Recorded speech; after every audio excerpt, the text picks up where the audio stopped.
चलो दोस्तों, હવે આપણે સરવાળા બાદબાકી ભણવાના છે। જો તમે નાના હતા ને ત્યાંથી આજ ભણો છો।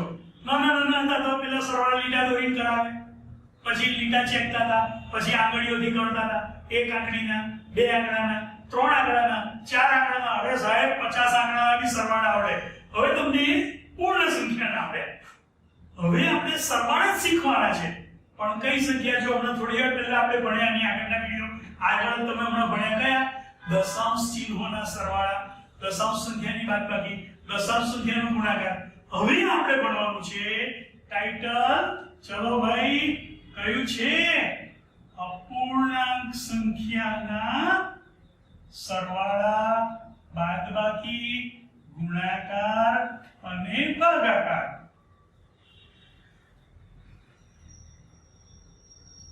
આ બધી ગણિતની ક્રિયાઓ છે, ખાલી સંખ્યાનો પ્રકાર બદલાય છે। તે વખતે આપણા થોડાક નિયમો બદલાય। મારે અપૂર્ણાંક સંખ્યા કોને કહેવાય તો ખબર પડી ગઈ ને। હવે અત્યારે આપણે પહેલા એના સરવાળા કરીશું। જો હું રકમ લખું છું 1/2 વત્તા 2/5 બરાબર। હવે તમને એવું થાય કે સાહેબ સિમ્પલ યાર, આમાં હું ધાડ મારવાની, અમને ખબર પડી ગઈ। તમે ઉતાવળ કરો ને તો જ ગણિતમાં ભૂલ થાય। વારંવાર કહું છું, ઉતાવળ નહીં કરવાની, શાંતિથી વિચારો।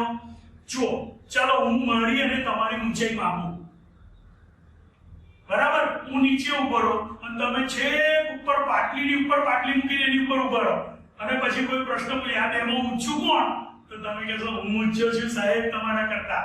ભાઈ આપણે એની ઊંચાઈ માપી હોય ને તો આપણે બંને સેમ લેવલે ઉભા રહેવું પડે। એવી રીતે મારે જ્યારે સરવાળા બાદબાકી કરવી હોય તો બંનેનું લેવલ સેમ જોઈએ। અત્યાર સુધી તમે આવા સરવાળા કરતા હતા। જુઓ તમે 23 + 35 બરાબર 40 - 12 બરાબર, આવી પૂર્ણ સંખ્યાઓના તમે સરવાળા બાદબાકી કરતા હતા। પણ ત્યાં આગળ 23 ની નીચે કશું નથી એટલે 1, 35 ની નીચે કશું નથી એટલે 1, અને તમે આનો જવાબ લખતા હતા 58/1। આપણે છેદમાં 1 નહોતા લખતા, બાકી રીત આવી હતી બાદબાકી, પણ આવું જ હતું, છેદ કોમન જે હોય 40 માંથી 12 ગયા 28। આ મેઈન રીત છે। છેદ બંનેનો સરખો હોય તો જવાબમાં એ જ છેદ આવે અને ઉપર નાનો સરવાળો અંશનો। છેદ સરખો હોય તો જવાબમાં એ જ સંખ્યા, માત્ર અંશની જ બાદબાકી થાય। અહીંયા હવે તમે જુઓ ધ્યાનથી, ફોકસ, આંખ બરાબર ધ્યાન દે। તમારી નોની આંખો અહીંયા લઈ આવજો। અહીંયા તો છેદમાં કેટલા છે? 2, અહીંયા છે 5, જવાબમાં છેદનું કેટલા લખો?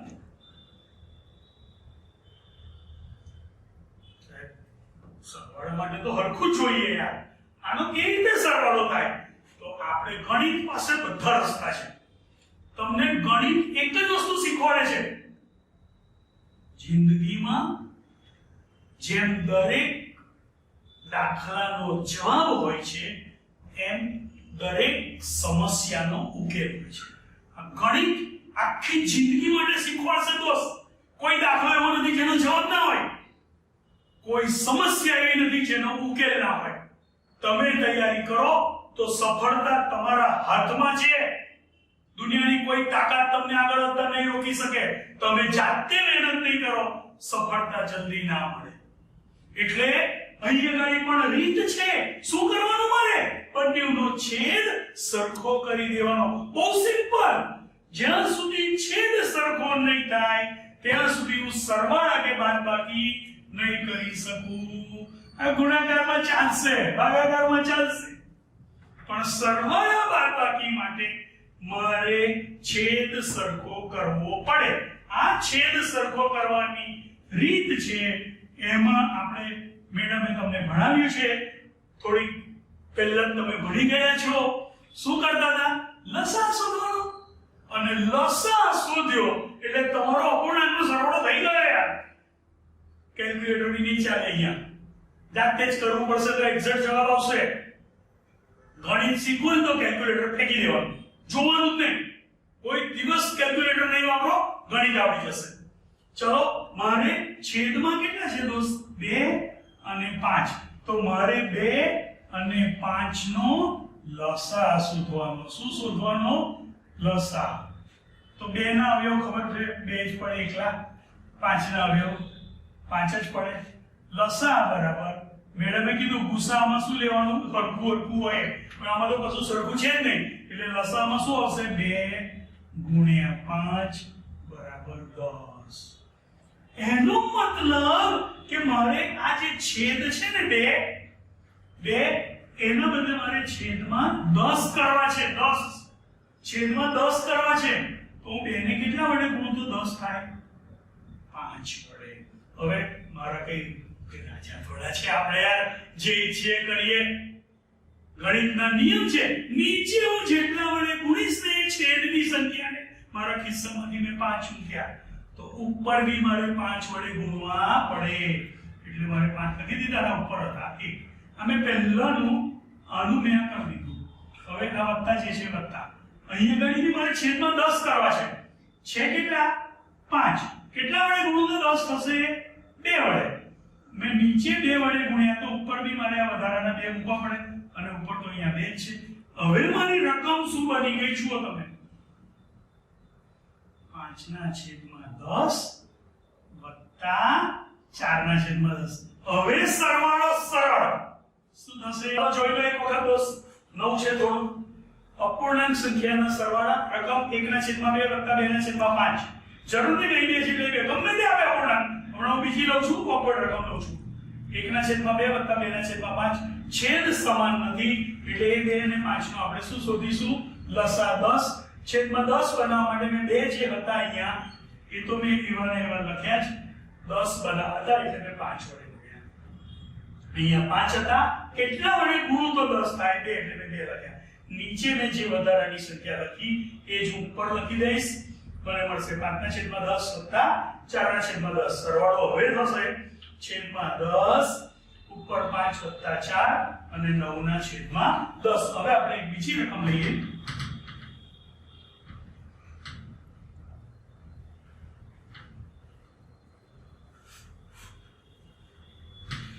ચલો મસ્ત રકમ. તમે બોલો તો હું લખીશ. બોલો તમે બોલો ભાઈ. હા 3/5. ઓકે ભાઈ તમે બોલો. એક ચલો ઉસની રકમ 7 છેદમાં બોલ 15. મોટી બોલ ને થોડી 20. ઓકે બસ હજુ બદલવી છે? ચાલશે ને? ઓકે ચલો ફરીથી સરવાળો કરવો છે. અપૂર્ણાંક છે, છેદ કેવા જોઈએ? સરખા. તો આપણે 5 અને 20 નું શું શોધવાનો? લસા. 5 ના અવયવ 5, 20 ના અવયવ 2. પાડશો ને એટલે તમને પડી જશે. મોડે વિદાય છો. 2 ચાલે 10 વધ્યા, ફરી 2 ચલાવ્યું 5 વધ્યા. ચેક કરી લો ગુણાકાર. 5 દુ 10 દુ 20. હવે ગુસા.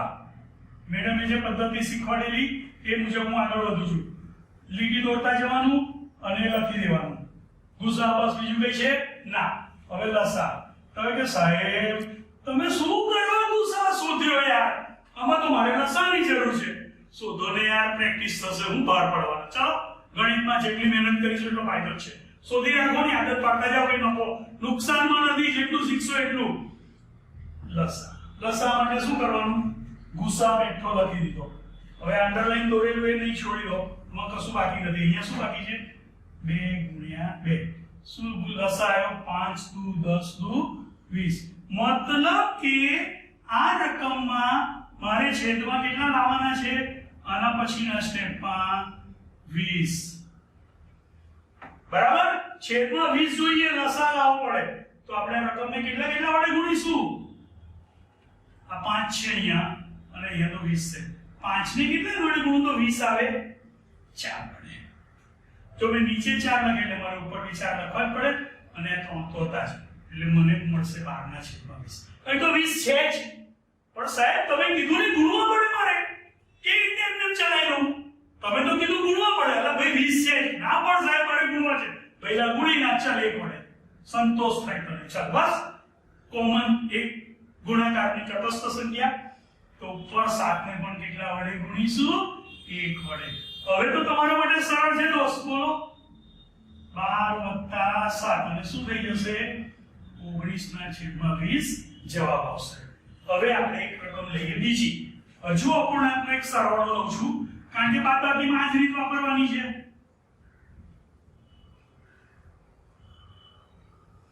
ચાલો એક રકમ બોલો ભાઈ, કોઈ બી એક રકમ બોલો. ચાલો કોઈ પણ સ્ટુડન્ટ બોલો ભાઈ રકમ. 8/15 ચલો વત્તા 7/20.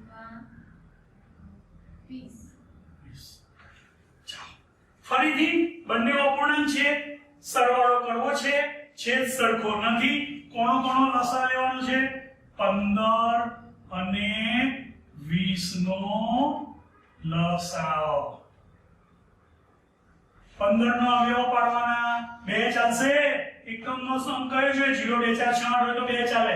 3 માટે 2 નો સરવાળો કરો. 3 એકાને ઘડિયામાં આવે છે, આવી ગયા 6 આવે છે એટલે 3 ચાલશે. 3 ચાલશે. 15 એટલે કેટલા વધશે? 5 અને 5 ચાલશે એટલે 1 20. 2 ચાલશે. 10 2 ચાલશે. 5 5 ચાલશે 1. જે પણ રીતે તમને ભાવે એ રીતે અવયવ પાડી શકો છો. હવે ભૂસા. જો ભાઈ હું ભૂસા શોધું છું કારણ કે એ લસાઅનો ઉપયોગ કરવો છે. આ 3 લીટી નહીં દોરતો હું પહેલા. લીટી દોરવી તો ભૂસવી પડશે. પહેલા ચેક કરી લેવાનું નીચે તગડો દેખાય છે કોઈ? નહીં દોસ્ત. તો 3 ની નીચે લીટી નહીં દોરવાની. હવે 5 દેખાય છે? હા હા લખી દો અહીંયા 5. હજુ કઈ બીજું કોમન નથી તો ગુસા 5. હવે લસા.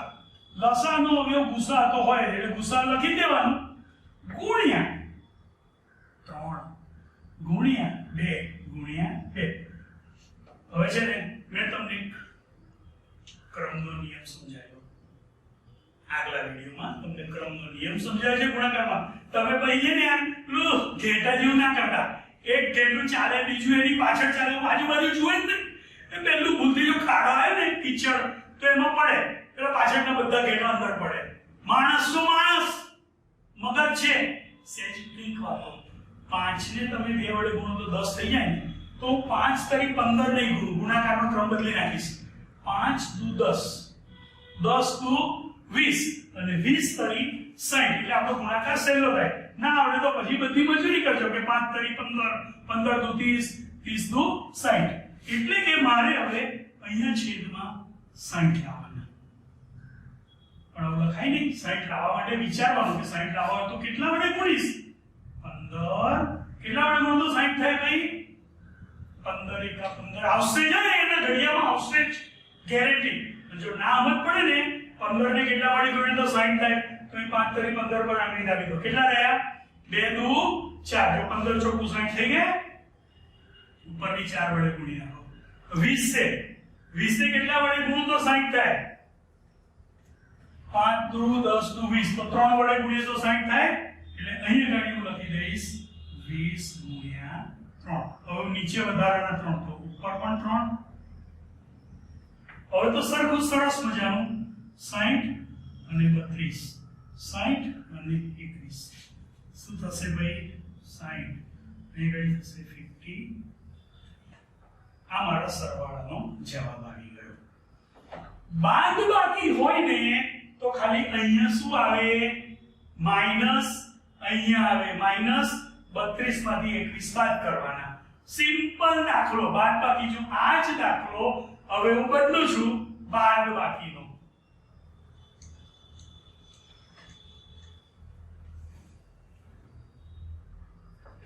નિયમ છે બધાનો શું શોધી નાખવાનો? અવયવ પાડવાના. લસા શોધવાનો. ગુસા શોધો. લસા શોધો. લસા આવ્યો 60. 15 ને કેટલા વડે ગુણો તો 60 આવે. ઓછા છે તો ઓછા કરી દેવાનું આપણે. ખબર પડી ગઈ પેલા. અને 8 જે છે ભૂલવાના નહીં. અને આ 4 કઈથી મૂક્યા મેં મારા ખિસ્સામાંથી વધારાના આ લસા લાવવા માટે એટલે ઉપર બી ગુણવા પડે. અહીંયા 3 ને વધારાના મૂક્યા ઉપર જે હતા તે. હવે શું થશે? અહીંયા 60 અને 8 ચોકું 32 ઓછા 21 ના છેદમાં 60. એટલે સ્ટેપ લખવું હોય તો લખો 32 ઓછા 21. 32 માંથી 21 જશે એટલે બાદબાકી લીટા દોરી ના કરતા લાવો. સરવાળે 7 માં માયા. બરાબર ને? 11 ના છેદમાં 60 તમારો જવાબ આવશે. આ સાથે બાદબાકી ના સરવાળા બાદબાકી જોયા વિદ્યાર્થીઓ. હવે આપણે જોઈએ ગુણાકાર અને ભાગાકાર. અપૂર્ણાંક સંખ્યા લઈએ. જુઓ આપણે 2 ગુણ્યા 2 ના છેદમાં 3 એના ગુણ્યા 4 બરાબર. આ 4 છે એ 4 ને આપણે પહેલા મેં પૂર્ણ સંખ્યા લીધી, બંને અપૂર્ણાંક જ લઈ લઈએ. તો 4 ના છેદમાં આપણે લઈએ 5 બરાબર. બંને આપણે સંખ્યા અપૂર્ણાંક લીધી છે, એનો ગુણાકાર કરવો છે. હવે જો વિદ્યાર્થી વચ્ચે ગુણાકારનું ચિહ્ન હોય ને તો ક્રોસમાં જો કઈ ભાગ ઉડતા હોય ને તો તમે ઉડાવી શકો. અત્યારે તમે જુઓ કે ભાઈ 3 નો 4 વડે કે 5 નો 2 વડે ભાગ નથી ઉડતો. જો ના ઉડે તો પછી અંશનો ગુણાકાર અંશમાં કરવાનો. આમાં અંશની સંખ્યા છે 2 ગુણ્યા 4 અને છેદનો ગુણાકાર છેદમાં કરવાનો એટલે કે 3 ગુણ્યા 5 એટલે જવાબ આવશે 8 ના છેદમાં 15. ધારો કે આપણે બીજી રકમ લઈએ 15 ના છેદમાં આપણે લઈએ 12 એના ગુણ્યા 6 ના છેદમાં 3 3 ની જગ્યા પર આપણે લઈ લઈએ અહીંયા આગળ 5 બરાબર. અપૂર્ણાંક સંખ્યા લીધી છે. હવે આમાં તમે જોઈ શકો તો ભાગ ઉડશે. જુઓ કયા ભાગ ઉડશે તો કે અહીંયા 6 દુ 12 થશે. આવું તમે ક્રોસમાં ભાગ ક્યારે ઉડાવી શકો? વચ્ચે ગુણાકારનું ચિહ્ન હોય ત્યારે. સરવાળા કે બાદબાકીમાં એવું ના થાય. અહીંયા તમે ભાગ ઉડાવી શકો 5 ગુણ્યા 3 15.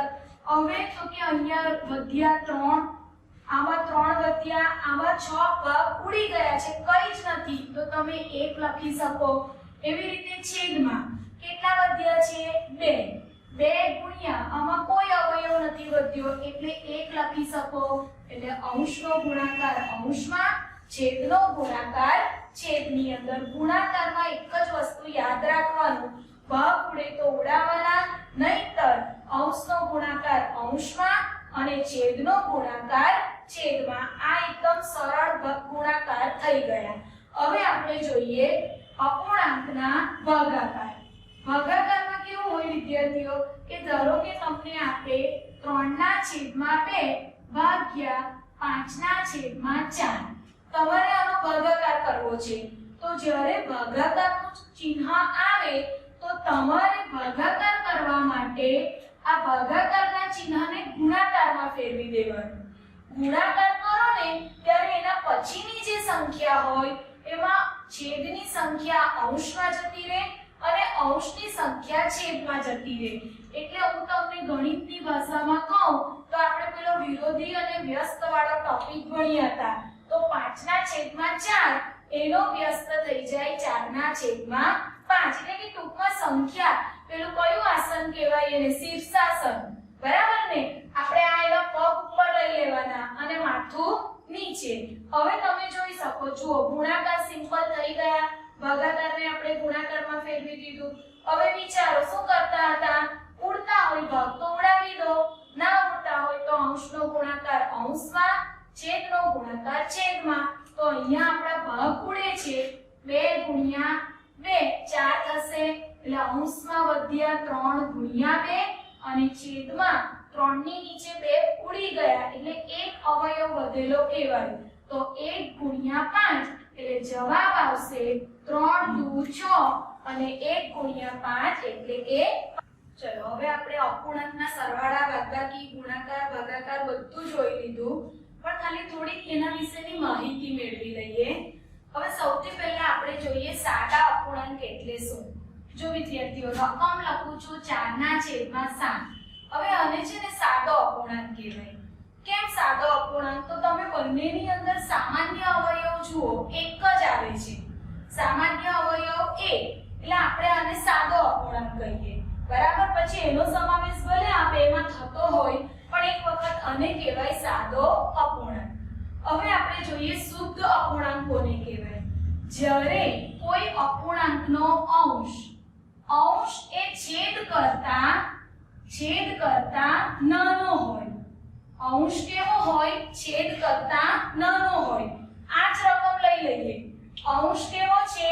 છેદ કરતા નાનો છે. તો તેને આપણે કહીશું કેવા અપૂર્ણાંક? શુદ્ધ અપૂર્ણાંક કહીશું. શુદ્ધ અપૂર્ણાંકનો જવાબ હંમેશા 1 કરતા ઓછો હોય. શુદ્ધ અપૂર્ણાંકનો જવાબ હંમેશા 1 કરતા ઓછો હોય. હવે આવે અશુદ્ધ અપૂર્ણાંક કોને કહેવાય? તો કે અશુદ્ધ અપૂર્ણાંકની અંદર અંશ એ છેદ કરતા મોટો હોય, અંશ એ છેદ કરતા મોટો હોય એટલે એને કહેવાય અશુદ્ધ અપૂર્ણાંક. 7/3 અશુદ્ધ અપૂર્ણાંક. અશુદ્ધ અપૂર્ણાંકનો જવાબ હંમેશા 1 કરતા મોટો હોય અને શુદ્ધ અપૂર્ણાંકનો જવાબ 1 કરતા નાનો હોય. ત્યાર પછી આપણે એક અવયવ અને બીજો અપૂર્ણાંક લેવાનો છે મિશ્ર અપૂર્ણાંક. મિશ્ર અપૂર્ણાંક એટલે શું? તો કે પૂર્ણાંક અને અપૂર્ણાંક. કોઈ એક સંખ્યા, જો આ 3 પૂર્ણાંક કહેવાય અને આ 1/2 અપૂર્ણાંક કહેવાય, આ બેનો સરવાળો, અને આપણે બોલી શકીએ આ પ્રમાણે પણ લખી શકાય 3 + 1/2. શું બોલીએ છીએ આપણે એને? 3.1/2. તો આને કહેવાય મિશ્ર અપૂર્ણાંક. હવે આ મિશ્ર અપૂર્ણાંકને તમારે સાદા અપૂર્ણાંકની અંદર ફેરવવો હોય, બરાબર? મિશ્ર અપૂર્ણાંકને તમારે સાદા અપૂર્ણાંકમાં ફેરવવું હોય વિદ્યાર્થીઓ, તો આ જે અપૂર્ણાંક જે સંખ્યા છે એનો છેદ, અહીંયા આપણે જોઈએ આ છેદ અને આ પૂર્ણાંક સંખ્યા, એ બેનો શું કરવાનો? ગુણાકાર. એટલે કે 2 × 3 6 અને એમાં અંશનો સરવાળો કરવાનો. એટલે 2 × 3 6 6 + 1 7. એટલે કે આનો જવાબ તમે લખી શકો 7/2. અને આપણે કહેવાય મિશ્ર અપૂર્ણાંકને સાદા અપૂર્ણાંકની અંદર ફેરવવું, બરાબર? હવે આવે સમછેદી અપૂર્ણાંક. જે અપૂર્ણાંક, આમ તો શબ્દ પરથી જ ખબર પડી જાય કે સમછેદી અપૂર્ણાંક એટલે શું? તો કે જે અપૂર્ણાંકના છેદ કેવા હોય? સરખા. આપણે લઈએ 1/4, 3/4, 7/4. તમે જોઈ શકો કે બધા અપૂર્ણાંકના છેદ કેવા છે? સરખા. માટે એને કહેવાય સમછેદી અપૂર્ણાંક.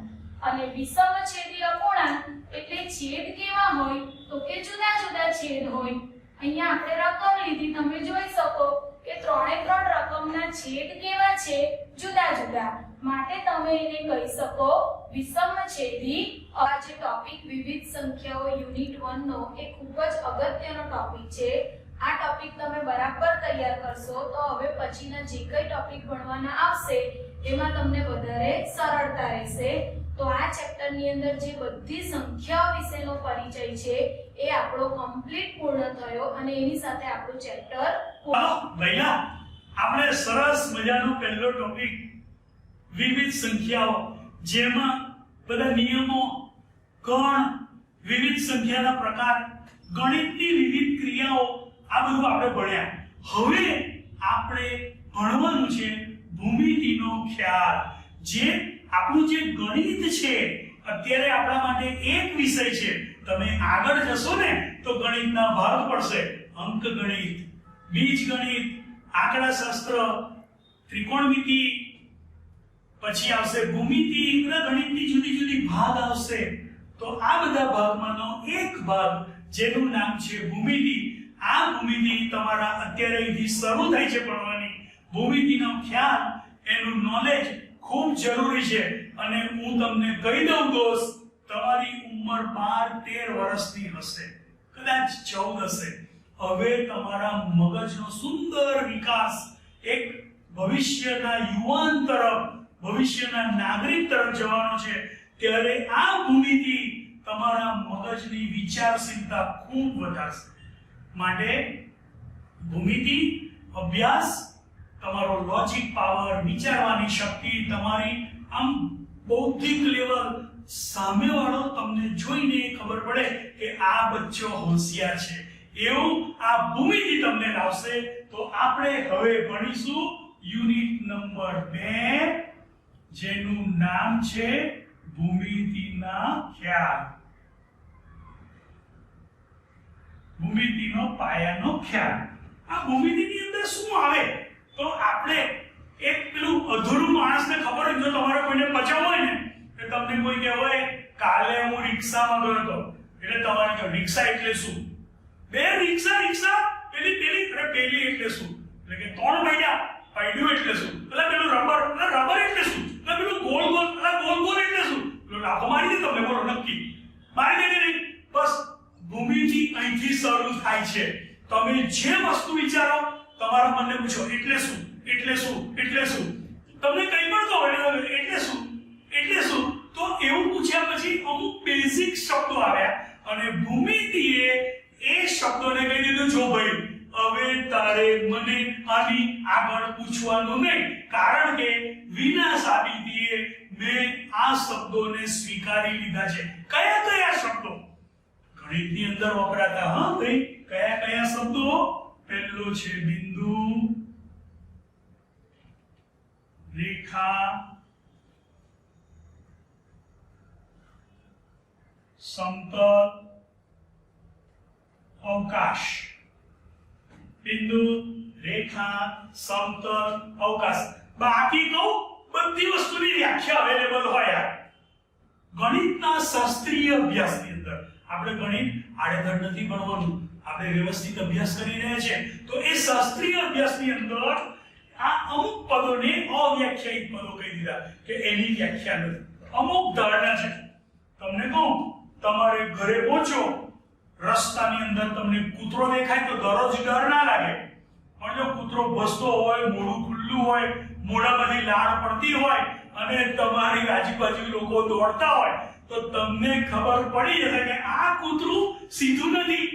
ભલે તમે કોઈ લખી નથી, કોઈ ગાઈડમાં નથી, કોઈ ચોપડીમાં નથી, કોઈ શીખવાડી નથી કેવી રીતે ઓળખવું, તમને તમારી સેન્સથી ખબર પડશે કે આ કૂતરું કંઈક ગડબડવાનું છે, ભાઈ બાજુમાં જતા રહો. આપણે ખબર પડી ગઈ ને? પૂર્વધારણા. તો ગણિતના શાસ્ત્રીય અભ્યાસમાં આપણે અમુક શબ્દોને અવ્યાખ્યાયિત પદ, મતલબ એની વ્યાખ્યા નહીં, ખાલી એની સમજ લેવાની, અને અમુકને પૂર્વધારણા. આવું હોય તો આવું થાય. ઉદાહરણ, વરસાદ પડે તો રસ્તો ભીનો થાય, થાય કે નહીં? ખુલ્લો રોડ હોય તો થાય ને? થાય ને? તો આ ફિક્સ છે, થાય જ. આમાં કઈ કોઈ વિચારવાનું ના હોય. એવી રીતે ગણિતની અંદર આપણે અમુક શબ્દો જે અવ્યાખ્યાયિત પદ છે તે આપણે ભણીશું. કયા કયા છે? બિંદુ. બિંદુ એટલે ખબર પડે ને? હે? હા, ટીક્કુ. એને શું કહેવાય? બિંદુ. એને ગણિતમાં કેપિટલ લેટરથી લખીશું, આવું સ્મોલ એ નહીં લખવાનું. બિંદુ જ્યાં લખો ને તેનો લેટર કેપિટલ જ લખવાનો, A B C D એવું. હવે આ બિંદુઓ હું ગીચોગીચ એકની પાછળ એક લાઈનમાં ઊભા રહે, એકદમ ફીટો અને એવા ઢગલાબંધ બિંદુઓ મૂકી દઉં તો શું બની જાય ખબર છે? રેખા. બે બાજુ તીર, ભાઈ આગળ વધે જ છે. આને કહેવાય રેખા. બિંદુઓ, ઢગલો બિંદુઓ અહીં આવેલા છે. હવે હું એક રેખા, એની નીચે બીજી, એની નીચે ત્રીજી, એની નીચે ચોથી, એની નીચે પાંચમી, એવી રેખા અડોડ નીચે દોડતો જાઉં, ઉપર દોડતો જાઉં તો એક બની જાય સમતલ. શું બની જાય? સમતલ. એટલે કે સપાટી. અનંત વિસ્તરેલી. આનો કે મારું બોર્ડ છે ભાઈ, તો આમ આ બાજુ અનંત સુધી જાઉં, આ બાજુ અનંત સુધી જાઉં, આ બાજુ અનંત સુધી જાઉં, આ બાજુ અનંત સુધી જાઉં, તો એને એક સમતલ કહેવાય. આપણે ગણિતની અંદર જ્યારે લખીશું ને, આપણે રાઇડર સાબિત કરવાની આવશે, પ્રમેય સાબિત કરવાનો આવશે, ત્યાં આગળ આપણે છટકબારી ના રહે, વકીલની ભાષા ખ્યાલ આવે છે ને એવું, એમાં આપણે લખવું પડશે કે આ એક જ સમતલમાં છે, એક જ રેખા પર છે. તો આ રીતે આપણે એને સમતલ કહીશું. અને અવકાશ એટલે આખું બ્રહ્માંડ. એકની ઉપર એક સમતલ ગોઠવતો જાઉં અને જે બને એને શું કહેવામાં આવે છે? અવકાશ કહેવામાં આવે. જો મારા હાથમાં નોટ છે, આ નોટનું એક પેજ એટલે એક સમતલ કહેવાય. બીજું પેજ, નોટ આખી આમ બંધ હોય ને આવી આમ તમારી પાસે, આ બધા સમતલો છે. આવા ઢગલાબંધ સમતલો ભેગા થાય અને શું બને છે? અવકાશ બને છે. વચ્ચે મારાથી એક શબ્દ રહી ગયો છે, કિરણ. કિરણ એટલે આ રેખા જેવું બે બાજુ વિસ્તરેલી છે ને, એટલે એક બાજુ એક ફિક્સ બિંદુ હોય અને આમ જતી હોય, એને શું કહેવામાં આવે છે? આપણા ભૂમિતિની અંદર કિરણ કહેવામાં આવે છે. હવે આપણે આકૃતિઓ જોઈએ. આપણે એક વસ્તુ અજુબી છે, રેખા પરથી તમને સમજાવું છું, જોઈ લો જરા. ચલો, આ તમારી રેખા છે. રેખાને તમે કોઈ એવું કે સાહેબ આપણે એની કટ મારી દઈએ કાતર લઈને, તો શું થયું? બે કિરણ બની ગયા. આ બાજુનું કિરણ અને પેલી બાજુનું કિરણ, પણ કોઈ બે જગ્યાએ એક સાથે બે કાતર મારે. આ ઉદાહરણ આવેલી છે ખબર છે નજીકમાં. એક પતંગ ચગે છે અને બે ભાઈઓ એક સાથે ભાર દોરીમાં પેલાની મારે ને તો એ પતંગના દોરાના કેટલા ટુકડા થાય ખબર છે? એક પતંગ જોડે જતો રહે. પેલી જે બે ભાઈઓએ કાપીને જો આવી પતંગ ચકતી હતી આમ, હવે આખી પતંગ હતી આમ, એક જણાએ અહીંથી ખેંચ મારી અને એક જણાએ અહીંથી ખેંચ મારી, કેટલા ટુકડા થયા? એક પતંગ જોડે ગઈ, એક પેલાનું પિલ્લું વીંટવો માર્યો અને વચ્ચે એક આટલો ટુકડો પડ્યો. આ ટુકડાને કહેવામાં આવે છે રેખાખંડ. બે જગ્યાએથી કાપો તો આ જે પડે એને કહેવાય રેખાખંડ. આમ અનંત દિશામાં જતું હોય, ધારો કે હું કહી દઉં પી ક્યુ કેપિટલ લેટર, તો એને શું કહેવાય? આને હું કહીશ રેખાખંડ અને આને હું કહી દઈશ કિરણ. હવે હું બે કિરણો છે, ચલો હવે હું થોડા ગણિતના શબ્દો બોલીશ, તમને ખબર પડવી જોઈએ. એક સમતલની અંદર બે કિરણ આવેલા છે, મતલબ એક બોર્ડ ઉપર બે કિરણ છે અને બંને કિરણ એક જ બિંદુમાંથી શરૂ થાય છે. એટલે કે આ એક બિંદુ છે, અહીંથી એક આમ કિરણ નીકળે છે, બીજું આમ નીકળે છે. ધારો કે હું કહું છું કે પી ક્યુ અને પી આર, એટલે એક કિરણ છે પી આર, બીજું કિરણ છે પી ક્યુ. આ કઈ આકૃતિ બની? ખૂણો. કઈ આકૃતિ બની ભાઈ? ખૂણો. ખબર પડી ગઈ? ખૂણાને શું કહેવાય? એક જ ઉદ્ભવ બિંદુથી નીકળતા એક જ સમતલમાં આવેલા બે કિરણોનો યોગગણ ભેગા થઈને જે બનાવે એને ખૂણો કહે છે. હવે આપણે ભણવાનું છે ત્રિકોણ. પહેલા હવે આપણે ભૂમિતિની અંદર જુદા જુદા આકાર ભણીશું. ત્રિકોણ, ચતુષ્કોણ, આવા આકાર આપણે ભણવાના છે. જ્યાં ત્રણ કે તેથી વધારે બાજુઓથી બનતી કોઈ આકૃતિ હોય તો એને આપણે બહુકોણ કહીએ છીએ. શું કહીએ છીએ? બહુકોણ. પછી એમાં ત્રિકોણ બી આવે, ચતુષ્કોણ બી આવે, પંચકોણ બી આવે, ષટકોણ બી આવે, અષ્ટકોણ બી આવે, બધા આવી જાય. આ બધાને આપણે ગણિતમાં બહુકોણ કહીએ છીએ. અત્યારે હું તમને ભણાવી રહ્યો છું ત્રિકોણ. તો ત્રિકોણને ઓળખવાનું કેવી રીતે? એના પ્રકાર કયા કયા ભાઈ? તમે જો પતંગ સવારી સીઝનની ભાષામાં વાત કરું તો પતંગમાં તમને ખબર હશે, સાહેબ આ તો અડધો કહેવાય, અડધો. સાહેબ આ તો ફુગ્ગુ કહેવાય, સાહેબ આ ટુક્કલ કહેવાય, સાહેબ આ તો મોટો પોણિયો કહેવાય. બસ એવી રીતે આ ત્રિકોણના પણ જુદા જુદા પ્રકાર છે. પ્રકાર કેવી રીતે બને છે? તો એક તો એની બાજુઓને ધ્યાનમાં લઈને,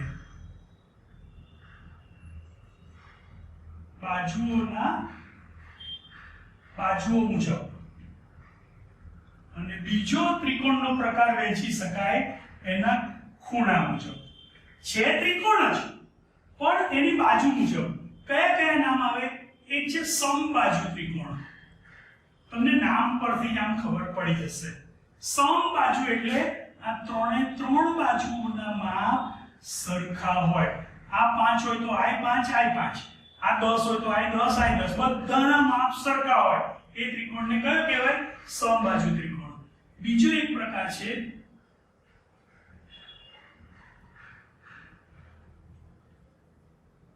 સમદ્વિબાજુ ત્રિકોણ. દ્વિ એટલે બે, એટલે કે સરખી બે બાજુ વાળો ત્રિકોણ. અહીંયા ગણી છે ને જનરલી જે બે બાજુ સરખી હોય, ધારો કે આ 10 છે, આ 10 છે અને આ 8 છે, તો આ બે સરખી છે ને, કોઈ પણ બે બાજુ સરખી હોય, ચાહે આ બે સરખી હોય, આ બે સરખી હોય, આ બે સરખી હોય, તો એને સમદ્વિબાજુ, અને જે સરખી ના હોય એને પાયો કહેવાય. ત્રિકોણનો શું કહેવાય? પાયો કહેવાય. જે સરખી ના હોય એ બાજુને ત્રિકોણનો પાયો, કે ભાઈ આ પાયા ઉપર સમદ્વિબાજુ ત્રિકોણ આવેલો છે. અને છેલ્લું છે બાજુઓ ઉપરથી વિષમબાજુ ત્રિકોણ. નામ પરથી તમને થોડો અંદાજ આવવા માંડશે ભાઈ. વિષમબાજુ એટલે બધી બાજુઓના માપ જુદા જુદા.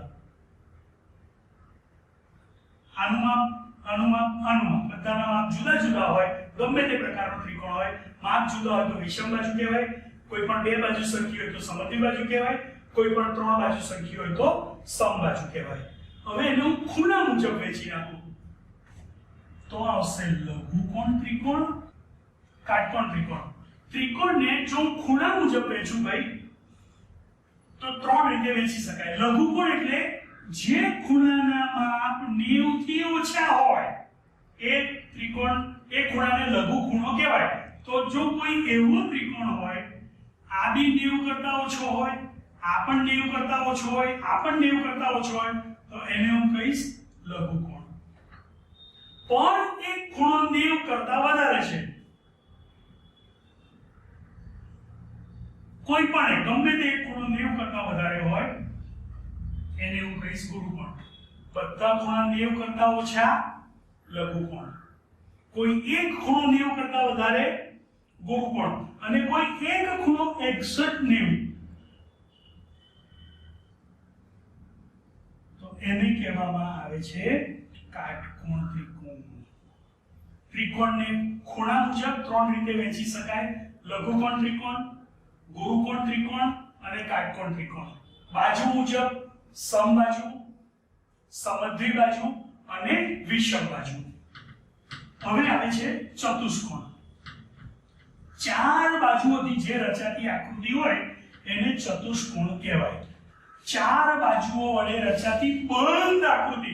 તો કોઈ કહે ને ત્રિકોણ, મને કોઈને હેરાન કરવો હોય ને, તમને એક પ્રશ્ન પૂછું, બોલ ભાઈ, એક ભાઈ છે, એને આંખ છે, કાન છે, નાક છે, હાથ છે, પગ છે, પણ શ્વાસ નથી લેતો, જોતો નથી, સાંભળતો નથી, ચાલતો નથી, ખાતો નથી. સાહેબ, જવાબને ખબર પડી જશે. પૂતળું. જવાબ શું આવે? પૂતળું. વિચારવાનું. તમે એવું નાના હોતો ના જ હોય એવું આ દુનિયામાં અશક્ય કશું જ નથી. તમે ઈચ્છો એ શક્ય છે. તો મને તમે કીધું ને સાહેબ ત્રિકોણ એટલે બધા 3 બાજુ વડે રચાય, એટલે હું દોરી દઉં ત્રિકોણ. ચાલો 3 બાજુ, એક બાજુ, બીજી બાજુ અને ત્રીજી બાજુ. આ ત્રિકોણ કહેવાય. તમે તો કીધું સાહેબ 3 બાજુ વડે રચાય, 3 બાજુ મેં દોરી દીધી, તો શબ્દ આવે 3 બાજુઓ વડે રચાતી બંધ આકૃતિ. મતલબ ત્રીજી બાજુ એવી આવે કે જે શરૂ કરી હોય ત્યાં પૂરી થાય. તો 4 બાજુઓ વડે રચાતી બંધ આકૃતિને ચતુષ્કોણ કહેવાય. ચતુષ્કોણ કોને કહેવાય? 4 બાજુઓ વડે રચાતી બંધ આકૃતિને ચતુષ્કોણ કહેવાય. ચતુષ્કોણના મુખ્યત્વે 2 પ્રકાર છે: મુખ ચતુષ્કોણ અને બહિર્મુખ ચતુષ્કોણ. આપણે જોઈ લઈએ. અંતર્મુખ ચતુષ્કોણ એટલે કેવું યાર કે એના સામસામેના ખૂણા જોડો ને તો 2 વિકર્ણ કહેવાય. એટલે વિકર્ણ કહેવાય. એ વિકર્ણ એકબીજાને ના અડકે, એને અંતર્મુખ ચતુષ્કોણ કહેવાય. હું દોરું છું, જુઓ ચતુષ્કોણ. 4 બાજુઓ વડે રચાતી બંધ આકૃતિ. 4 બાજુ થઈ ગઈ, બંધ થઈ ગઈ, ચતુષ્કોણ કહેવાય. પણ હવે સામસામેના ખૂણાને જોડી દો. હું ચતુષ્કોણને નામ આપી દઉં A, B, C, D.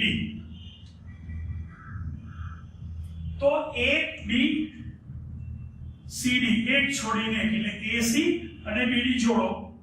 AC જોડ્યું, આ BD જોડ્યું, એકબીજાને અડકે છે ભાઈ? AC અને BD અડકે છે ના. વિકર્ણો એકબીજાને ના અડકે તો એને કયો કહેવાય? અંતર્મુખ. જ્યારે બહિર્મુખમાં તમે વિકર્ણ દોરો ને AC અને BD તો એકબીજાને છેદતા હશે. જોઈએ આપણે.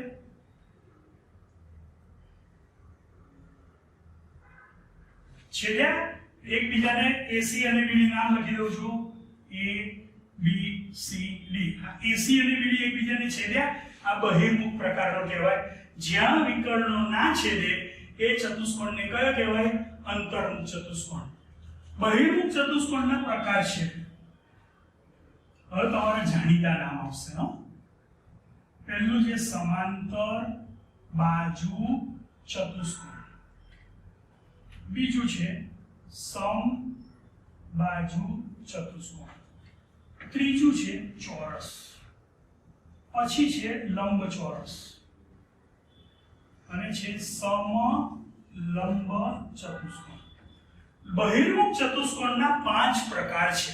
કયા કયા 5 પ્રકાર છે ભાઈ? સમાંતર બાજુ, સમબાજુ, ચોરસ, લંબચોરસ અને સમલંબ. આ બધા બહિર્મુખ પ્રકારના છે. હવે હું તમને દરેક પ્રકારના વિશે એના ગુણધર્મો શીખવાડીશ કે સમાંતર બાજુના કયા કયા ગુણધર્મો હોય, સમબાજુના કયા હોય, ચોરસના કયા હોય, લંબચોરસના કયા હોય અને સમલંબના કયા હોય. અને આપણે હવે આ ગુણધર્મો ભણવાના છે. એ હવે આના પછીના લેક્ચરમાં ભણીશું.